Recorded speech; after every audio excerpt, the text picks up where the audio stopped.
primetime news this evening, NWC to reclaim squatter lands in upscale Norbrook St. Andrew community. Sections of Southern Coastal Highway project in St. Thomas flooded by downpour. And later, he did nothing wrong.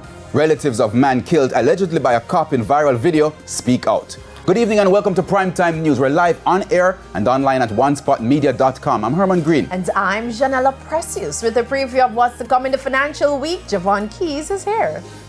Well, Janella, if you've been on Red Hills Road anytime recent, you'll see a brand new business center. I'll tell you who's developed that and what's there a little later on. All right, and Jordan Fort is also here. He'll tell us what's coming up in primetime sports. Jordan?